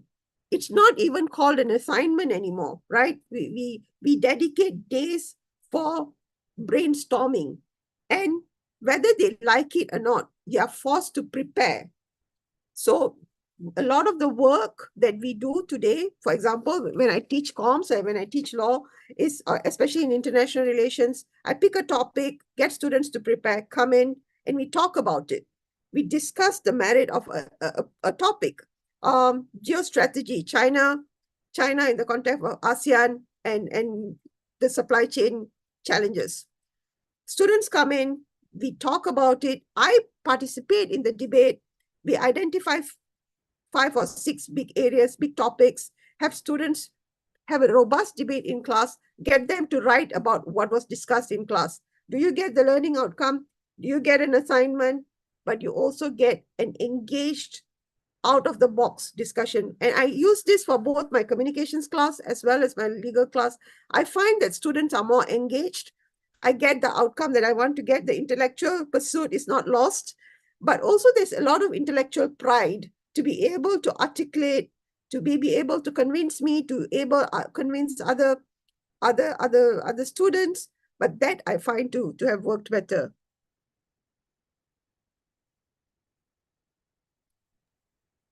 Thank I you. know I didn't answer your question, but I'm sharing with you what Yes. has worked. Thank you. That helps, inshallah. Yeah, surely. This question is to Madam Zuraida. Sister, asking for you for co-pilot. Yeah, we noticed that. We noticed that. You will check for that. Yes, we try to address. You try to address it. Maybe we And- can, yeah. invite Ms. Zuraida Okay, to share. yeah, thank you, Sister Jaini. Thank you, Dr. Jasmine, for the very informative session. But I'm just wondering if perhaps Doctor can maybe you can share with us if, let's say, in Microsoft, when we have AI now, the presence of AI, in terms of performance management, in terms of assessment, yeah, Doctor, for we call it assessment, the annual assessment of employee. So I think previously, of course, without AI, we were based on the very productive stuff. I mean, how we assess, we have the criteria and so on, and very objective with all the criteria. But with the AI now, of course, if we talk about productivity, everybody can just assisted by AI to have a good product. But in Microsoft, maybe if you have some kind of evaluation mechanism or the way to really genuinely objectively assess between one and another individuals with the presence of AI. I mean, to be very objective in the assessment, to find the excellence of performance or the staff so that you can rate genuinely. So how does in Microsoft do this? So we have 300,000 employees across the world, and we use a single measurement, right? Across the world, the metric is the same. Yeah. Interestingly, the matrix is high performance with integrity and excellence, which is very Islamic values, you know.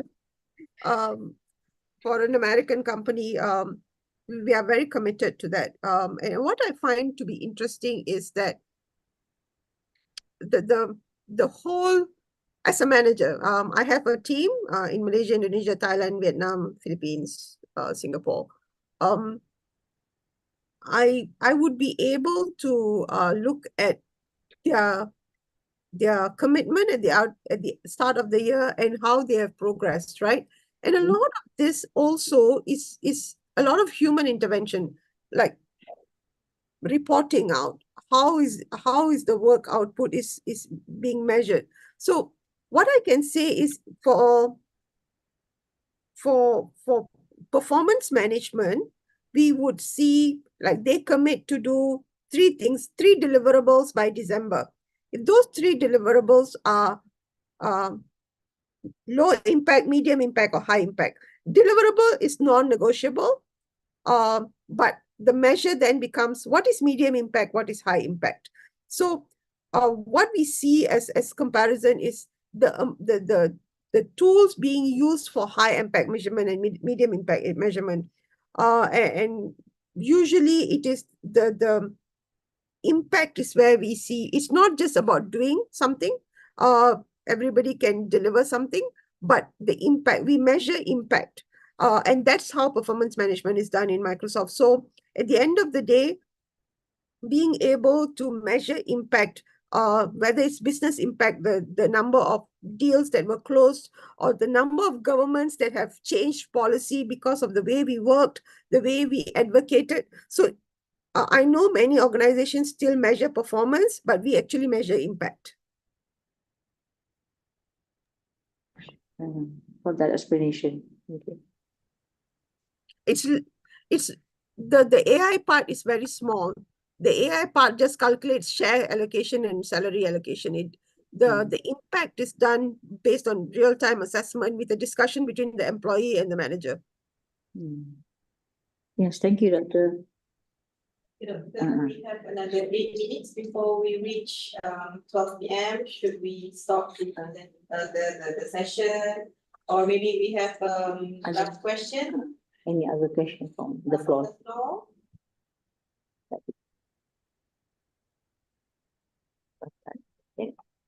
Okay, so I guess we do not have any questions. So wrapping up, I think the most important thing is to understand the AI itself.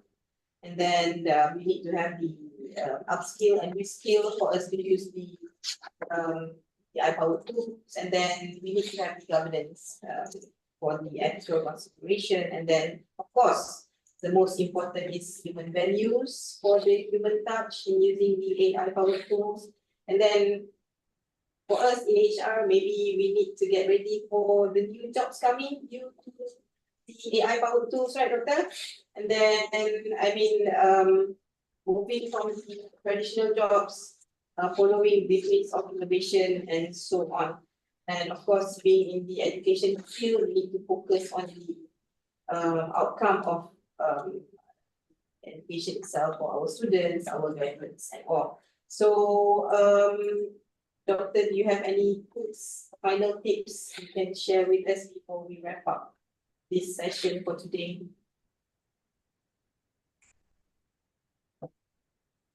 We are not just any other university. We are an Islamic university. We anchor a lot on values, and I have 100% confidence, inshallah. You know, if the values is something we teach, it doesn't matter what technology, whether it's AI, quantum.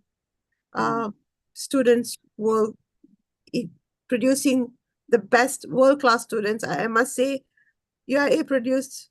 I went to United Nations as a batch in 1992. I got a job and I was a UIA grad. So we are producing world-class students. I think we can continue to emphasize on ensuring that our curriculum is up to date and we are able to get insight from all of the data that we collect. I think our output would be much better. And just think about your data estate. Using AI meaningfully means you have a very good data estate, and that would be the most important thing for you to consider, for you to adopt artificial intelligence. Okay, Doctor, thank you so much. Just sharing, we have around 500 views in YouTube, and then we have around 100 views in Zoom. Alhamdulillah, we have I think our aim for the viewing.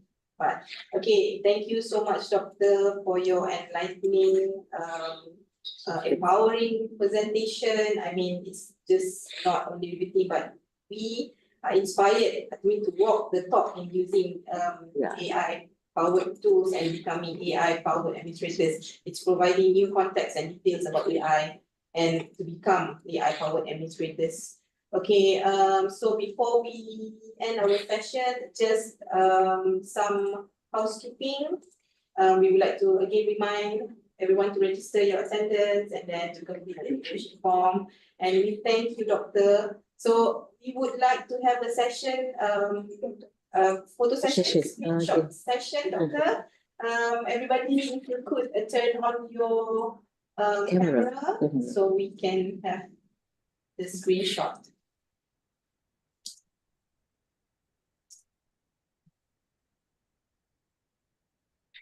Okay, is everyone ready? Let me check first. All right, we will have in 3 shots, I think. I will try to count. Okay, all right. 1, 2, 3, smile. Okay, another one. 1, 2, 3, smile.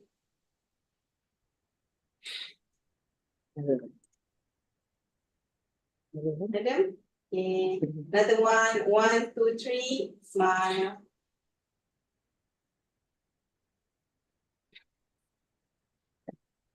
Okay, another one with our madams right now. Close up.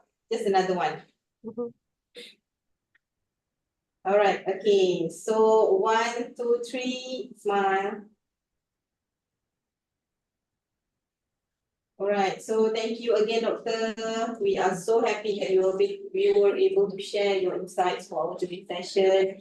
We are incredibly grateful for the time you spent with us, and your words are a great source of encouragement, and we are thankful for your presence. So thank you, everyone. If you want to find more post-event content, you can find our recorded session on the YouTube channel, MSD Competency Development. Thank you, Doctor. So we have come to our end. We wish to thank everyone for their participation today, despite your busy schedule. On behalf of the organizer, we apologize if we caused any inconvenience throughout the program. Thank you so much. Let us make dua to Allah SWT. So that this program shall support IIUM betterment, insyaAllah. With that, we bid goodbye for now. Till we meet again, before we adjourn, let's recite Tasbih Kafarah and Suratul As. Assalamualaikum warahmatullahi wabarakatuh. Thank you everyone.